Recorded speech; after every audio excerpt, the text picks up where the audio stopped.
So,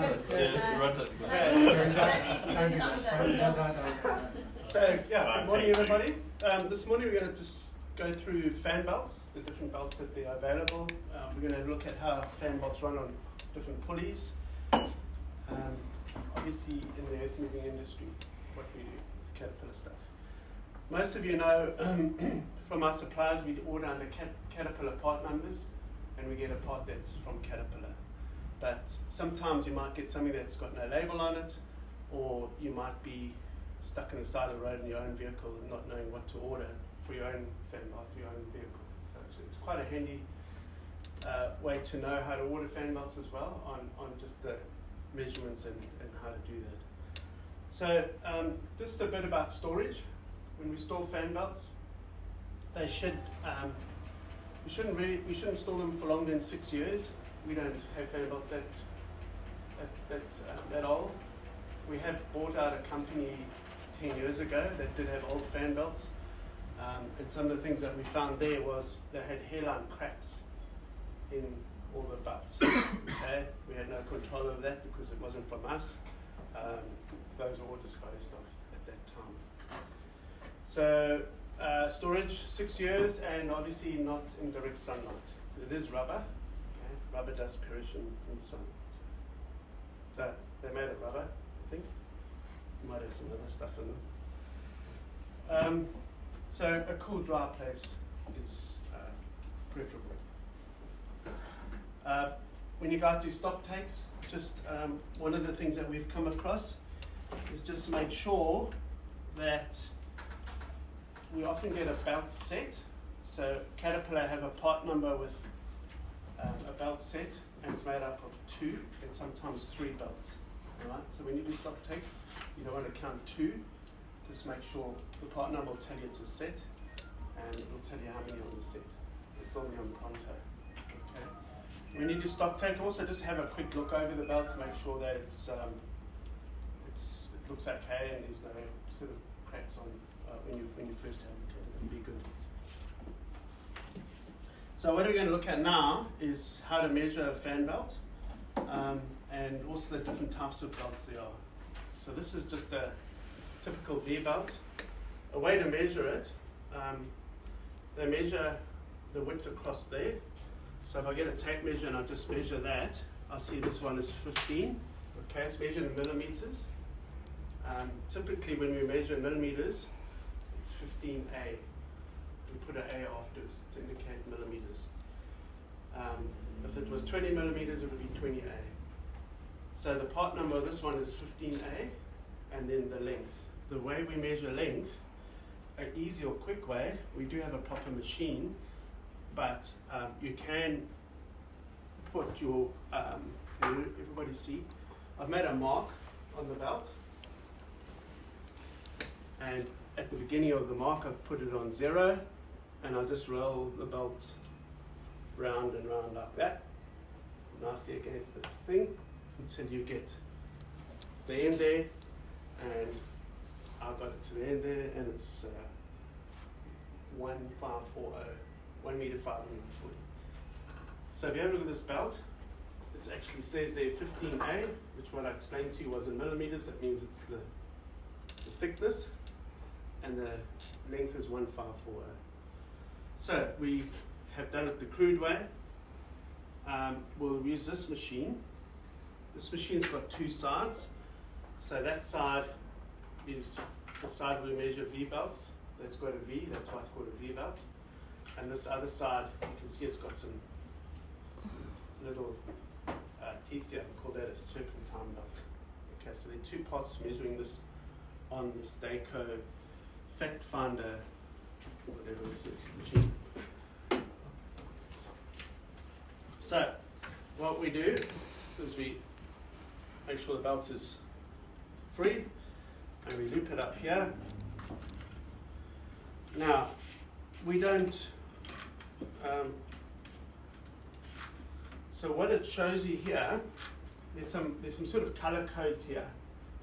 You can see that this belt ends up at the 15A, right? We did say A was going to be, we're going to measure in millimeters. That side is imperial. right, for the Americans. But then we do metric. So 15A, you can see the color code there. I don't know if you can see that. So you know that's 15. All right. And then we pull this as tight as we possibly can, and we look on this chart over on this machine here. You can see it's got 15A. There's 15A. So that's the indicator that you're going to use to get your however millimeters is. Sorry about the roof. Alright, so we stretch this. Who goes to gym? Put it on the ground.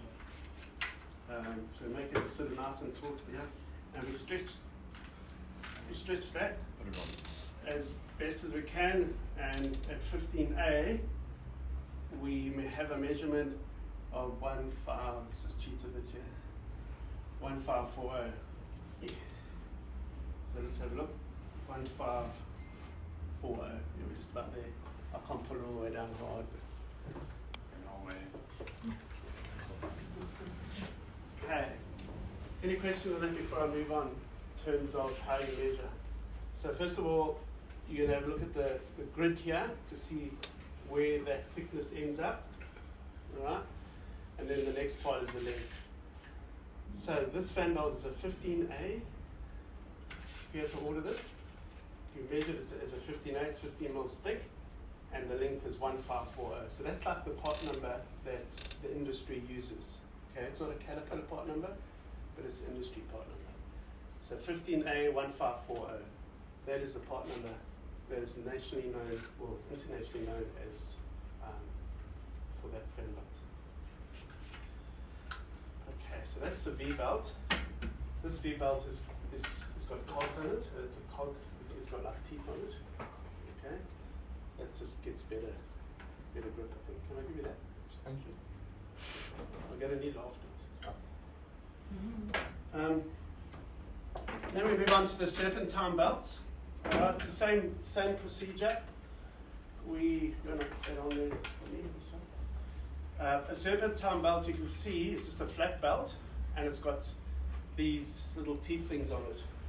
I don't know what they're called. Ribs. Thank you. Like ribs in your steak. All right. So this is quite simple. You just put that on the edge there, and same thing. You pull like crazy, and then you get a measurement. Still there. Get it down there. Okay, this one doesn't have the A or anything like that. Okay, it is measured in millimeters, but it has how many ribs it's got. Ribs. This one's got 8. Right. So the part number of this one will be 8. It's got 8 ribs. Okay. A PK. So it's poly. All our Caterpillar ones are PK. So it's just a poly, and K is automotive. So it's an automotive fan belt. It's not used for your washing machine or anything. So it's automotive PK. So it's 8 number of ribs, PK, and then the length. So if you pull this like crazy, you'll get 2,274. So 2,274 millimeters. You pull that. So that's your part number. Is 8 PK 2274 for this belt. That is the international part number. Again, it's not a Caterpillar part number. These are typically what you find in the modern day motor vehicles. Can I give you that? This is what you find in your car. It winds around all sorts of little pulleys, your alternator, your water pump generally, your air conditioner, and then your crankshaft. So these things go all sort of, some of them quite hard to fit actually. You need a diagram because I've put it wrong. It's quite difficult. Any questions on these? On the ribs? So you can see that most of them do actually have part numbers on them somewhere. So there we go. You see that part number there. It's a brand, it's a Deco, and 8 PK 2273. So most of the Caterpillar new type engines, C9s and that, will have these belts. And also if you guys are any latest sort of motor vehicles, they've all gone to this style. So again, as I said too, just be careful. You get some belts have a pack of 2, some belts have a pack of 3. Okay, so you guys would pick, just make sure that we always sort of have them together like that, but just double check the belt, it does say set. So it's instead of 2, just check on your printout, it will tell you how many. Is that right? They all are on the Pronto system. Now, V-belts are, as I said too, they run all alternators or water pumps or anything like that. And these are some of the different types of pulleys. This one's on a fan. I think it's probably a D8. You can see it's got 3. That takes 3 belts. All right? And when you change these belts, you don't change one, you change all 3. Belts do stretch over time. So when you do order belts, and your belt's a little bit, could be a bit stretched, you order a size, it's just a little bit smaller because old belts do stretch. So if you replace your belts on your dozer, you replace the whole set because they do stretch. You don't want one that's a little bit longer than the rest. It's going to be a disaster. Then we have some pulleys. This is a typical little alternator pulley that runs on a turpentine belt. You can see it's got ribs. It runs with that belt I showed you earlier. I don't know if it runs with this one particularly, but that style. You can see the ribs. And then you get the old style belts, which is the V. You can see the V shape in there. This one's got 2. So it's got 2 belts.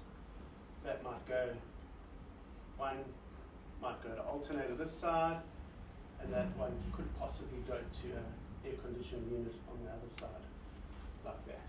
So that single belt there will connect to that, and then the alternator side might connect to that. Or it may have 2 belts that go all around everywhere. So that's really what it is all about today. Is there any questions? Anybody got any questions? Curiosity. How can you tell? Just talk up for the music. How can you tell that one of them's no good? Are these? Yes. No, that's a good question. So the question is, how do you know these are worn? And these things do wear, even though they're steel. Years and years of the actual, you got the V belt there. Years and years of a belt rubbing onto the steel actually wears out these. This one's fairly worn. Those walls of the pulley actually start getting very thin. Okay, the walls of the pulley get quite thin. That's how you know that they're starting to wear out. We do sell quite a lot of pulleys, so they're very much a wearing part. Does that answer your question? Okay. Are there any other questions? Any other question? What would you do if you broke down with a broken fan belt somewhere? That's a good question. So if you're in the Simpson Desert and your fan belt breaks, you're in trouble.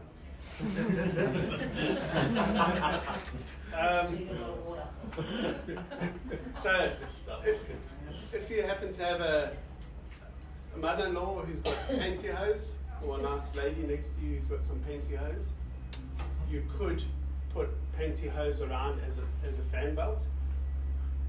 The big thing is you want your water pump to keep turning so your engine doesn't overheat. You might get away with your alternator not being connected, so you could connect just your water pump perhaps, because your alternator makes a battery charge. And you've probably got enough charge in your battery to get you to emergency place. So yeah, you can put pantyhose around there and tie a little knot and tight as tight as possible. It'll work on that style, but I've never tried this. I don't think it'll work on these rib ones. Just eat it. So I think your phone 000, is it? Or the local AA. So yeah, thank you. Anything else? Logan? How long do the belts last, just on average? So it's I think through every service, like for your motor vehicle, they check belts. These modern style belts are they last for quite a long time, 100,000 even. But at every service, on your service interval, the manufacturer will tell you when to check it. So to look for a belt on this particular one, also just you look for hairline cracks. If you have any hairline cracks on your ribs, or you hear any squeak or noise on your fan belts, it probably means it's time to change it. It's generally wood. Most of them have automatic adjustments. All right, I think that covers it. Thank you. And then